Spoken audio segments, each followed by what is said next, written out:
This is again from the Colin Cowherd podcast with Mike Silver. Mike Silver had a lot of information, so did Cowherd. This was speculation, although he was very confident about it. And he said, I wonder why Deebo Samuel was so mad and so intent on getting paid right now. Mike Silver's expert opinion is that Deebo is at least partially upset about this quarterback switch. That say what you want about Jimmy Garoppolo, he gets the ball to Deebo Samuel where he thrives, and that Trey Lance might not. Those tight spaces over the middle, Deebo's numbers might go down, and he might be upset about it. I mean, this is just straight up speculation. Buy or sell it.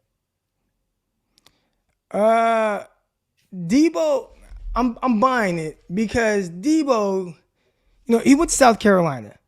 He didn't really have great quarterback play there. Right. And he did his thing. Yep. And then he goes to the 49ers, and since being with the 49ers, the 2 years that he was healthy are the 2 years that Jimmy Garoppolo was healthy. Yep. And all he knows is, hey, with Jimmy Garoppolo, I played very well. Hey, with Jimmy Garoppolo, I had an 1,800-yard season between receiving and rushing. Yep. So I don't want to go away from that. Why would we change what's working for me? There you go. From that standpoint, that. Hey, Jimmy, great leader, great guy. We're cool. He returns my text messages. I don't know about Kittle. This is a guy why would you get rid of him? So I'd see it again, and that goes back to players don't really care about all that extra stuff. At the end of the day, hey, Trey Lance can be whatever y'all think. I don't know. I know Jimmy's making me some money right now, so I'll keep him. I will say this, Trey Lance. When you look at Deebo's numbers with Trey Lance, they weren't bad. He had 150, 160 yards in that Seahawks game. Lance threw 2 touchdown passes to him. Had another long touchdown reception against the Texans. Had a rushing touchdown against Arizona in that start by Trey Lance. So he scored 4 touchdowns and was very productive yardage-wise, over 200, damn near 300 yards, whatever it was, in 2.5 games. So I don't know. There was another couple passes. I think one in the Cardinals game where he hit him on the slant and he just flat out dropped it. Yep. And then there was a screen pass that hit him on the hip and he just flat out dropped it, and that probably would have been a touchdown. So I think there's some missed opportunities there as well. I don't know. I think people are looking at it. I think Deebo will ball with whoever's that quarterback. I agree. If Silver said it, I think there's truth to it. I think if Deebo really feels that way, he needs to think this through. Because with Jimmy, Deebo can thrive, I think, with any quarterback. He's that good. But with Jimmy, all you could do, Deebo, was run slants and play running back. And you're great at those things. But you can still do that with Trey Lance. But you're also going to be getting the ball down the field deep, outside the numbers. And I think it's going to benefit your career and also your legacy and the perception of you. Because right now, you could have an all-pro season, but people will still say, even your Niner fans, well, as a pure wide receiver, he's not even top 5. His route running, the red zone production, he's a great gadget guy, great running back. But if you take that away, is he still elite? Well, you're going to be able to prove that with Trey Lance. You're never going to be able to prove that with Jimmy Garoppolo. I think with Trey Lance, if you stay healthy, he could put you into Canton, Deebo. And I don't know that you would make it there with Jimmy Garoppolo. So I think look what happened to Cooper Kupp when Matthew Stafford got there. I anticipate that happening with Trey Lance, with Jimmy Deebo. I could be wrong. Deebo, if I were him, I would focus on what I can control, and that's being the best version of you. Yep. And I saw this picture, man. I don't think he meant to have this picture out there. It was like somebody he was training with, and Deebo's. Am I still here? Yeah, no. Say what you're gonna hear. I know what you're gonna say. Here? Yeah, you're here. You're here. You're here. Can't hear me? What happened? Where'd he go? He was about to say that Deebo's overweight. Oh man, Deebo shut him down. Deebo's watching the stream. No, don't go. You hear? I can hear you. Where you at? Am I here? Crocker. Yeah. All right, there we go. All right. I was connected to the wrong internet the whole time. I was waiting for something like that to happen. I just connected to the right one. Once it paused, I connected to the one from my office. But anyways. The climax of the show. What are you going to say? I know. Damn, it kind of threw me off my train of thought. No, you saw a picture. The picture. Yes. The picture. So I don't think he meant for this. Oh no, it was the trainer posted it. And it's focused on one athlete, and he's like doing a box jump, right? And he's jumping up there. He looks all athletic. And he looking behind. I'm like, man, was somebody uncle back there? No, it looked like That's Deebo Samuel. Like, he was round as hell. I'm like, okay, he got to really ramp it up, before training camp. So, you That's know, the thing with Deebo.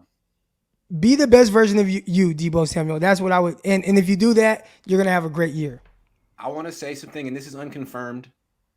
I don't know for sure, but I heard that in 2020, when Deebo had all the issues and was, pulling muscles, he came into either mini camp or OTAs at 2:30. I can't confirm that. And they freaked out. So Well, he was at 2:15 usually. naturally, want he's him at someone 2:15. he's just stockier. He's just built He's healthier. And I stocky. remember one of my buddies that was around him in college at South Carolina. He told me like, hey man, his weight can go up when he's not doing stuff. So he just has to be on top of that. And Yeah. part of it is the off season. I've been around this as well, so I don't want to. He looked a little round in that picture, but maybe okay. He just might end up being round. And if he was round playing last year, it didn't make a difference. He had a great year, one of the best years in 49ers history. So maybe it's nothing. But I thought he was in phenomenal shape last year. I thought you he know, saw the bag in the distance. He was in great shape, and he did what he needed to do. He needs to do that again every year. 2020, I think some of the issues stem from that broken foot. True. And he broke his foot, and then I think that kind of hurt Why did he him break with his foot? conditioning. I heard he was carrying a little extra weight in 2020. That's what I heard. Right. Why did he break his foot? Anyway. I have seen this though. I will say, and this is me giving Deebo the benefit of the doubt. Great player, phenomenal player. Yeah. I remember Aaron Berry.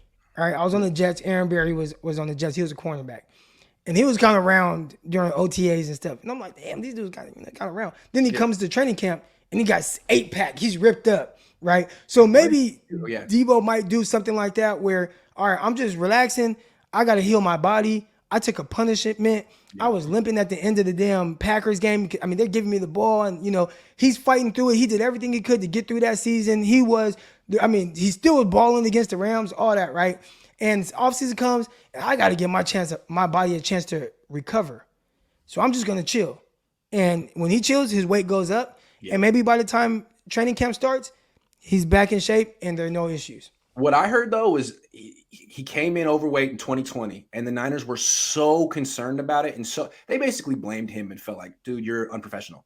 You do not take care of your body consistently. So what I heard was they were hoping they could just get one good season out of Deebo and trade him. They didn't anticipate Deebo doing what he did, and they put him in a tough position. It's like, wow, okay, so when you're motivated, you're the best player in the league, but are you going to be 2021 Deebo every year or 2020 or go back and forth? And just based on the stuff he's done this offseason and the pictures she's shown, it's like, it's a legit question. Yeah. It's a legit question. And I've heard some of that too about some of their plans. And again, if you just kind of read between the lines on some things, right? And just how teams are constructed. Yeah. If you think that you're going to extend Deebo Samuel or you're going to pay him a ton of money, or you might have to make him one of the highest paid receivers in the league. Right. Are you drafting Brandon Ayuk first round? Trading up for him? No, not necessary. So I think he really exceeded expectations this last year. And now that the Niners are like, okay, great, you can be the greatest player, but are you gonna do that again? And if not, what are we paying for? That's a legit question. And I think that's why I showed up to minicamp. I think he's trying to show I am professional. I am worth the money. Well, good. Just don't be 230. We have one last question. Novin says, why is Jimmy still on the team? Kyle says this, man, and I had to say this to a Cowboy fan the other day. He's like, man, they can't decide between their quarterbacks. I'm like, listen, Kyle said, I still expect Jimmy Garoppolo to be traded. And for a head coach to just come out in the media and say that and answer that question live, I mean, it sounds like once he's healthy, he won't be on the team. We'll see. But that's what Kyle said. I expect him to be traded. I expect him. To me, cutting Jimmy is just embarrassing. You said you wouldn't do it. You could have done it months ago. You did it at the very end. It looks embarrassing. If you hold on to him forever and never trade him and he just goes away, you could be like, well, we could have got a third-round pick for him, but you never know it. We needed him as a backup. They can just never take that L. I just don't think they're going to take the L, Crocker. I think they should. I don't think they will. I would. I'd take that L. Belichick would. Yeah. He doesn't give a fuck. He's like, all right, I was wrong. Move on. Right. And teams, Arizona Cardinals with Josh Rosen, and they were like, we drafted him top 10, whatever. Let's go get Kyler Murray, number 1 overall. Okay, we were wrong. Jed York is the master of this, admitting he was wrong. Okay, I fired It's true. Jim Harbaugh. That was kind of a mistake after hiring Tom Sula. But you know what? I'm not going to compound this mistake. I'm going to fire Tom Sula, right? Then you hire Chip Kelly, and it's like, damn, I was wrong again. I'm going to fire Chip Kelly, right? But at the very least, he's admitting he was wrong in those situations. And, you can applaud a guy for that. What kills me about the Niners is they essentially admitted they were wrong with Jimmy when they traded up for Lance. But they're acting like they didn't do that. They're like, hey, just because we traded 3 first-round picks for Trey Lance, that doesn't mean we don't like Jimmy. We love Jimmy. It's like, shut up. We're not that. Stop gaslighting us. They really think that they can say whatever to fans, I guess. In most markets, fans just eat it up. But Niner fans are smart, man. We've been around too long. Yeah. Expect too much. Croc, thanks so much for doing the show with me. I appreciate it, man. This was a good one. All right. See you next week. Hold on. Someone right at the buzzer. Official B&A Music 88. Big friend of the show says all this because Trey dumped his daughter. I meant to ask you that. Me is supposed to be unbiased observer, not a part of the story. That's Journalism 101. F. Cowherd. Cowherd's opinion of Trey Lance, his tone. During that draft process, I listened to all this. I watched all these shows. His tone on Trey Lance definitely changed at some point. I don't know why. I heard the speculations about Trey Lance and his daughter. I don't know how true that is or not. I don't know. I've seen his daughter. I could see Trey Lance being like, yeah, but I don't know how true it is. But his tone definitely changed on Trey Lance. What he was saying about Trey Lance as a player, as a person, all those things, it went out the window. And I don't know why. Maybe it was because of the daughter. So it's possible that when Lance and the daughter were dating or whatever, that Colin was very positive. I remember him being very positive about Trey Lance.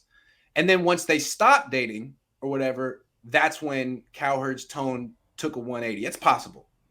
And Cowherd isn't someone, I don't think his opinions come off of what other people, he forms his own opinions extremely well. Yes. And it might be hot takey sometimes or whatever, but I think his analogies are great, which how he ties things together, then talks about it and with the play.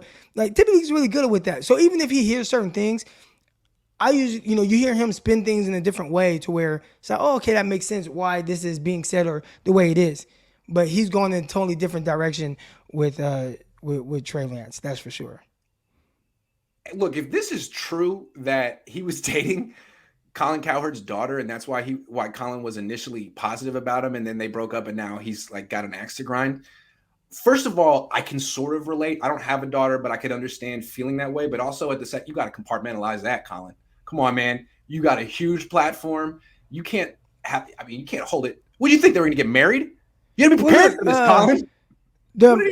Michael B. Jordan and Steve Harvey's daughter, they were together.